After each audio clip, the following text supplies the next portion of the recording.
नमस्कार, ओंकार अवामी के बिहार बुलेटिन के साथ मैं हूं कीर्ति तिवारी और खबरों में सबसे पहले बात करेंगे कोरोना वायरस की। बिहार में कोरोना का संक्रमण अब तेजी से अपने पैर पसार रहा है। बिहार में एक और कोरोना मरीज के मामले की पुष्टि हुई है। राजधानी पटना की एक महिला कोरोना पॉजिटिव पाई गई है। 32 साल की महिला कोरोना संक्रमित मिलने के बाद इलाके में हड़कंप मच गया है। हैरानी की बात है कि इस महिला की कोई ट्रैवल हिस्ट्री नहीं है। इससे पहले भी वैशाली वाले संक्रमित मरीज की कोई ट्रैवल हिस्ट्री नहीं मिली थी, जिसकी मौत पटना एम्स में ही शुक्रवार को हुई थी। इस मरीज के मिलने के साथ ही बिहार में अब कुल 86 मामले हो गए हैं। सिंघरवा वाला जी। दूसरी ओर दिल्ली के सीलमपुर इलाके में फंसे सुपौल के करीब 2 दर्जन मजदूरों ने एक वीडियो सोशल मीडिया पर वायरल कर मदद की गुहार लगाई। जारी वीडियो में पीड़ित मजदूरों ने अपने क्षेत्र के निर्मली विधायक अनिरुद्ध प्रसाद यादव सहित मुख्यमंत्री से भी जल्द पहल करने की बात कही और मदद नहीं करने पर सख्त तेवर भी दिखाए। बावजूद इसके किसी के द्वारा कोई पहल नहीं की गई, जिसके बाद सुपौल युवा कांग्रेस के कार्यकारी अध्यक्ष अमरदीप कुमार ने लॉकडाउन में फंसे मजदूरों तक राहत सामग्री पहुंचाई है। साथ ही नीतीश सरकार को भी आड़े हाथों लिया है। में हम लोग लॉकडाउन में फंसे हैं। दिल्ली में पिछले बार हम लोग ने नीतीश कुमार और हमारे विधायक अनिरुद्ध यादव से मदद की मांग की, कोई आगे नहीं आया। पिछले लॉकडाउन में भी सुपौल जिला युवा कांग्रेस अध्यक्ष अमरदीप कुमार ने हमारी मदद की और कांग्रेस पार्टी के लोगों के द्वारा राहत सामग्री पहुंचाई और आज भी राशन का इंतजाम अपने तरफ से किया। हम सभी लोग कांग्रेस पार्टी और अमरदीप कुमार का बहुत बहुत शुक्रिया अदा करते हैं। वहीं वैश्विक महामारी को लेकर मधुबनी जिले के सभी शहर लॉकडाउन है। इसे लेकर जिला प्रशासन काफी सजग है। कई तरीकों से लोगों में इसके लिए जागरूकता का काम चलाया जा रहा है। कई जगह पुलिस ने बैरिकेडिंग लगा रखा है, जहां पूरी तरह जांच पड़ताल के बाद ही आवश्यक काम के लिए लोगों को आने जाने की छूट दी जा रही है। इस बात को लेकर जयनगर शहर में एक अनूठी बात सामने आई, जहाँ स्थानीय लोगों ने पुलिस कर्मियों को समाज के लोगों के द्वारा पुष्पमाला एवं अंग वस्त्र देकर उनको प्रोत्साहित किया।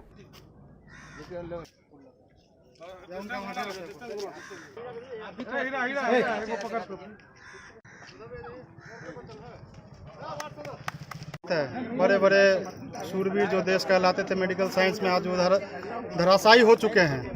इस स्थिति में ये देख रहे हैं कि भारत की स्थिति बहुत देशों से बढ़िया है। उसमें हमारे डॉक्टर्स, क्योंकि हम लोग डॉक्टर्स को भी सम्मान करेंगे, लेकिन जब कोरोना वायरस का लॉकडाउन खत्म हो जाएगा फिर हम लोग करेंगे उन्हें भी, क्योंकि अभी बुला नहीं सकते हैं। लेकिन जो पुलिस बल, पूरी जयनगर थाना की पूरी वहीं देर रात आई तेज आंधी तूफान ने सुपौल सदर बाजार के आसपास के क्षेत्रों में व्यापक तबाही मचाई है। कितने घर उजड़ गए तो कितने पेड़ टूटकर सड़क पर गिर गए। जहां निजी संपत्ति की क्षति हुई, वहीं सरकारी संपत्ति को भी भारी क्षति हुई है। जिला निबंधन एवं परामर्श केंद्र DRCC एवं नगर परिषद आश्रय स्थल कार्यालय में भी आंधी तूफान से भारी क्षति हुई है। DRCC के आधार सेंटर, बिहार राज्य शिक्षा वित्त निगम इकाई, बिहार राज्य स्टूडेंट क्रेडिट कार्ड इकाई का आंतरिक एवं बाहरी परिसर पूरी तरह से क्षतिग्रस्त हो गया। कार्यालय के कागजात बारिश के कारण पानी में भीग गए। कार्यालय सहायक प्रबंधक संतोष कुमार शाह ने कहा कि लाखों की क्षति हुई है, साथ ही हवा में कागजात भी उड़ गए हैं।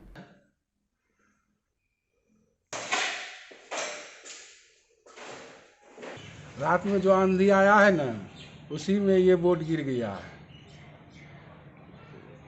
और कोई नुकसान हुआ है नगर परिषद का? और ये रेन बसेरा का ऊपर वाला शीशा जो है वो गिर करके फूट करके नीचे में बहुत भरा हुआ था। सवेरे साफ किया गया है नगर परिषद से। और एक दो टुकड़ा जमीन पर गिरा हुआ है। कल रात्रि में जो है 11 बजे के आसपास जो है आपको आंधी तूफान आया और ओलावृष्टि से जो है पूरी जो है भारी बारिश की जो है संभावना थी। और भारी बारिश के चलते जो है पूरा जो है सुबह में हम लोगों को जानकारी मिली कि जो जिला निबंधन परामर्श की जो काफ़ी बिल्डिंगें हैं, उनकी कुछ दीवारें हैं तो काफ़ी ध्वस्त हो गई है। क्या क्या नुकसान हुआ है? जिसमें जो हमारे जो है मुख्य द्वार के समीप जो है कुछ जो छत की जो है जो चादरें थे वो उड़ गए हैं। इसके साथ जो आधार जो कार्ड की जो गेट है उसके समीप जो है और जो निकास द्वार की जो है दोनों के साइड में जो है जो दीवारें जो क्षतिग्रस्त हो गई है। पूरी वायरिंग जो व्यवस्था है पूरी तरह खत्म हो चुकी है। साथ में जो है बिहार राज्य शिक्षा वित्त निगम की जो यूनिट है और बिहार स्टूडेंट क्रेडिट कार्ड की जो यूनिट है पूरी तरह क्षतिग्रस्त हो गई है। वहीं पटना पुलिस की लाख समझाने के बाद लोग घरों में नहीं रह रहे। लॉकडाउन के नियमों की धज्जियां उड़ाते हुए लोग सड़कों पर घूम रहे हैं। इसको लेकर पटना पुलिस गाड़ियों की अब चालान काट रही है। पूरे देश में कोरोना का कहर लगातार जारी है और कोरोना जो बीमारी है वो पैर पसारते जा रहा है और उसको लेके 3 मई तक लॉकडाउन किया गया, उसके बावजूद भी आप तस्वीरों के माध्यम से आपको दिखाना चाहेंगे कि किस प्रकार से सबसे पॉश इलाका पटना का पुरवहर थाना इलाका और लोग जो हैं लगातार पटना पुलिस लोगों से अपील कर रही है कि आप अपने घर में रहिए, लॉकडाउन का पालन करिए। नज़ारा पटना के पुरवहर थाना क्षेत्र के सब्जीबाग इलाके का, जहां तस्वीरों के माध्यम से देख रहे होंगे कि लॉकडाउन के बावजूद भी लोग जो हैं वो मान नहीं रहे हैं, फिर भी अपने घरों से निकल रहे हैं और बेवजह जो लोग गाड़ियों से घूम रहे हैं उनके गाड़ियों को सील भी किया जा रहा है, लगातार पूछताछ किया जा रहा है। और जिस प्रकार से आदेश पारित किया गया कि जो भी इमरजेंसी सेवाएं रहेंगी, मेडिकल सेवाएं रहेंगी, उस गाड़ियों को सील किया जाएगा, उन गाड़ियों को रोका जाएगा। उसके बावजूद आप देख सकते हैं कि किस प्रकार से लोग जो हैं वो अपने घरों से निकल रहे हैं। लगातार लोगों को समझाने बुझाने का प्रयास किया जा रहा है, लेकिन लोग जो हैं वो मानने को तैयार नहीं है। उसके बावजूद अगर जो भी गाड़ियाँ जो मेडिकल सेवाएं में नहीं है, अगर वो बेवजह घूमती है तो उनको रोका जा रहा है, उन पे फाइन किया जा रहा है, लगातार पूछताछ की जा रही है। और देख सकते हैं कि तमाम पुलिसकर्मी जो है वो जान जोखिम में डाल के लोगों की सेवा में लगे हुए, लोगों को समझाने बुझाने का प्रयास कर रहे हैं। आपको कुछ पुलिसकर्मी यहाँ पे बात करेंगे।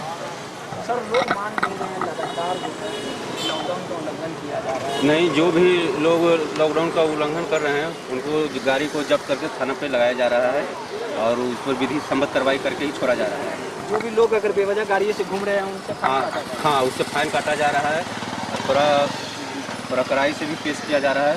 आदेश है कि एक बाइक पर एक आदमी और 4 व्हीलर पर 2 आदमी से अधिक नहीं है। जो भी एक आदमी से अधिक 2 व्हीलर पर आ रहे हैं उनको नियमानुसार फाइन किया जा रहा है और जो भी 4 व्हीलर पर 2 से अधिक आ रहे हैं उन पर भी फाइन किया जा रहा है। अभी तक कितने गाड़ियों को फाइन काट दिया? अभी तक 7 गाड़ी कारगिल चौक पर फाइन करवाया हूँ, ट्रैफिक वाले स्टाफ को बुलाकर। तो लोगों से ये अपील की जा रही है कि आप अपने घर में रहिए, कहीं ना कहीं लॉकडाउन का पालन करिए, ताकि जिस प्रकार से लगातार जो कोरोना का प्रकोप जो है वो बढ़ हम गए थे PNC दिखाने के लिए। कहाँ घूम रहे हैं आप? कहाँ घूम रहे हैं? लॉकडाउन है, कहाँ घूम? ड्यूटी से जा रहे हैं भैया। कहाँ ड्यूटी? मेडिसिन मैन में।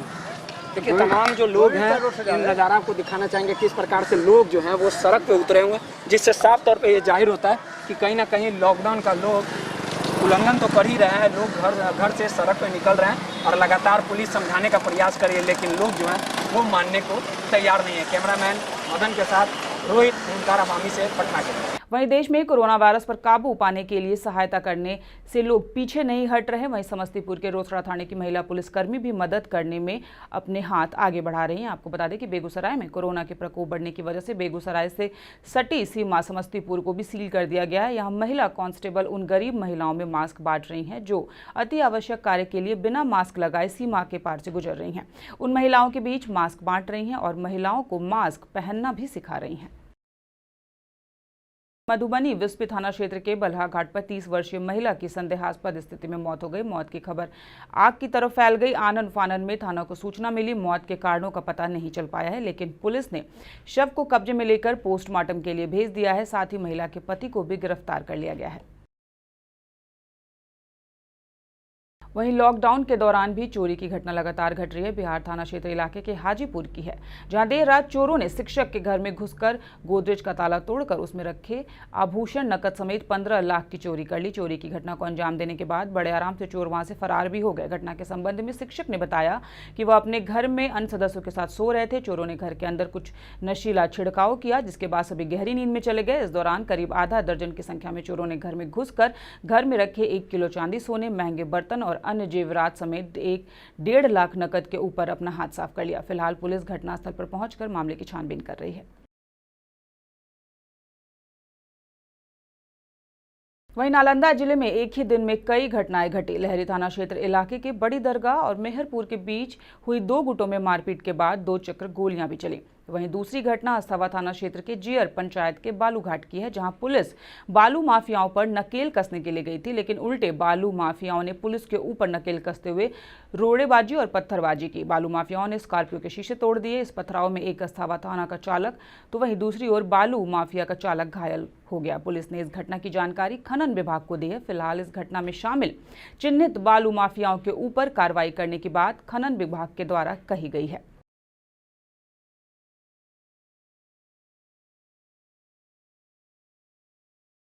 वहीं लॉकडाउन में पुलिस का एक अलग ही चेहरा देखने को मिल रहा है। भागलपुर में 2 अलग अलग बच्चों का जन्मदिन जो है वो मनाया गया। परिवार वालों के लिए लॉकडाउन में बहुत ही मुश्किल था जन्मदिन मनाना, लेकिन भागलपुर के एसएसपी के निर्देश पर दोनों बच्चों का जन्मदिन केक काटकर मनाया गया। वहीं इस मौके पर पुलिस वालों के हाथों से बच्चे गिफ्ट पाकर बेहद खुश नजर आए। वहीं दूसरी ओर भागलपुर के कोतवाली थाना क्षेत्र के महेंद्र जैन ने भी अपनी पोती इशिता का जन्मदिन पुलिस वालों के साथ अलग अंदाज में मनाया।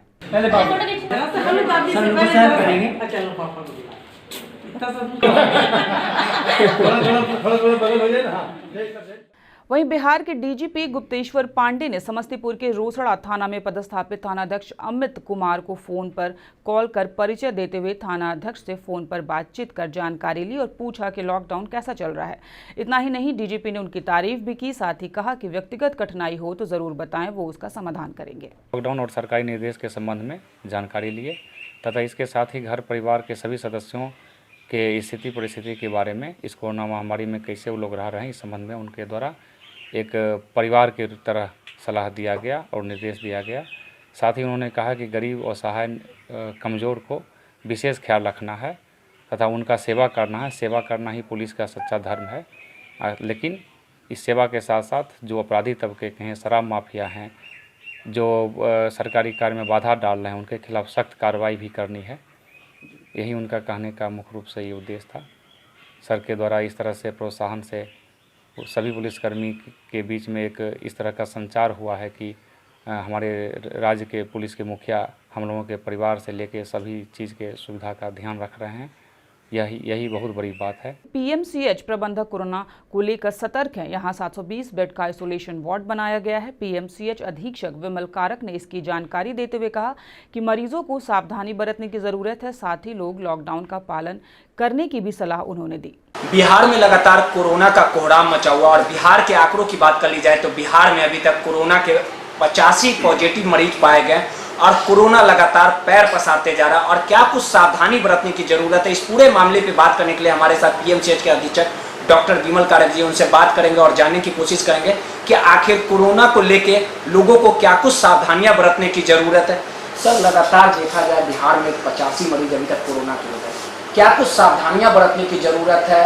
हमारे यहाँ पटना मेडिकल कॉलेज में फ्लू कॉर्नर है, मेरे यहाँ ट्रीटमेंट वार्ड है, मेरे यहाँ आइसोलेशन वार्ड है।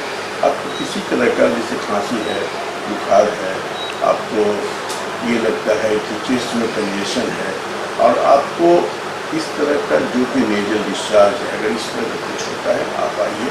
और पटना मेडिकल कॉलेज में हमारा आउटडोर चल रहा है, मेरा इमरजेंसी चल रहा है, कभी भी मेरा आउटडोर इमरजेंसी बंद नहीं हुआ। आप आएंगे, यहाँ सारी सुविधाएँ मिलेगी। आपको किसी भी तरह का अगर सिम्टम मिलता है और फ्लू कॉर्नर में आपको आके दिखलाएंगे।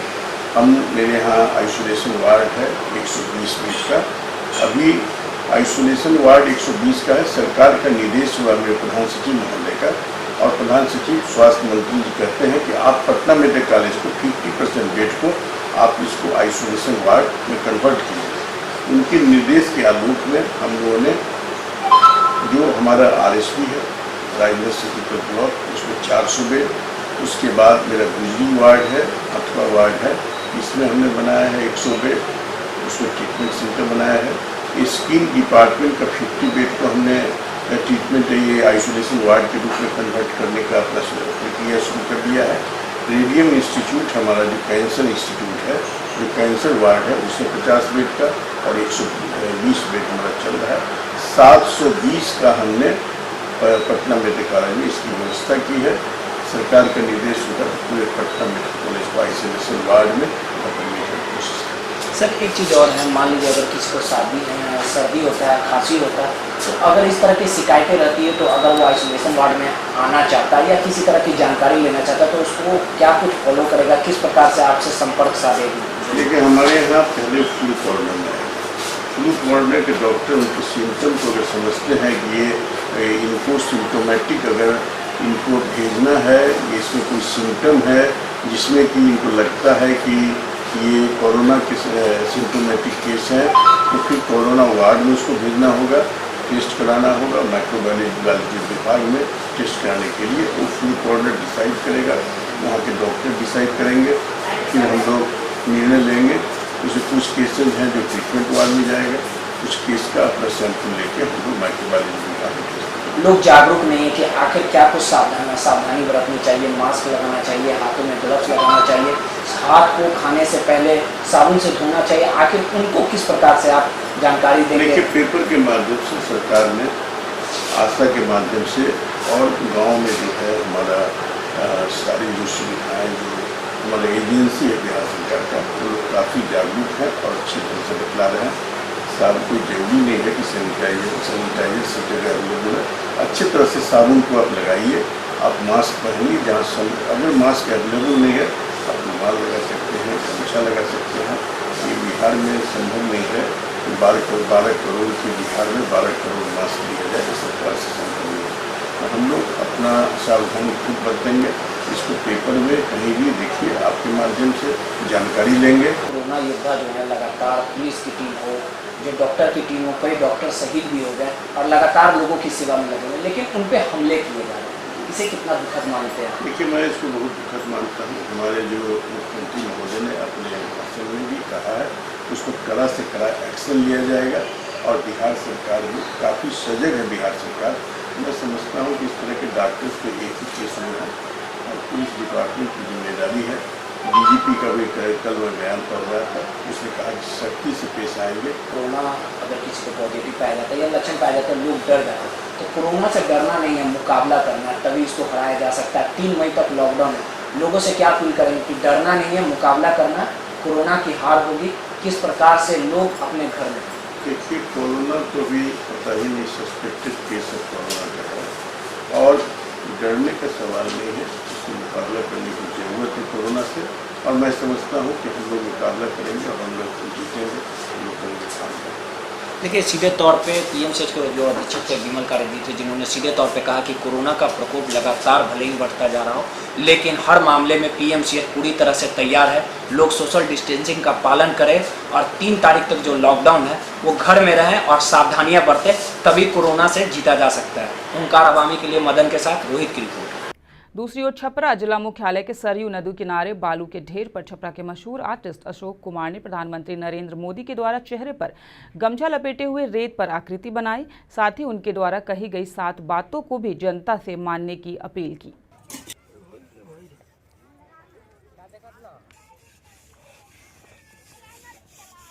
प्रधानमंत्री जी का जो आह्वान है, जो 7 बातें हमें सबको याद रखनी है। फिलहाल जो कोरोना टाइम चल रहा है उसमें हम सबको सजग रहना है और जो 7 बातें हैं मैंने साइन आर्ट के जरिए इसमें दर्शाया है। जो आप देख रहे हैं, मैंने प्रयास किया है कि मोदी जी का चेहरा बना करके जो गमछा लपेटे हुए हैं और 7 बातों को निवेदन किया उन्होंने। हमें नियम पूर्वक, कठोरतापूर्वक इसे मानने की ज़रूरत है, क्योंकि इससे हमें ही लाभ होने वाला है और हम ही बच सकते हैं। ये हमारे जीवन में लाने की ज़रूरत है। तो इस बुलेटिन में फिलहाल इतना ही। खबरों पर अपनी अपडेट और नज़र बनाए रखिए। नमस्कार।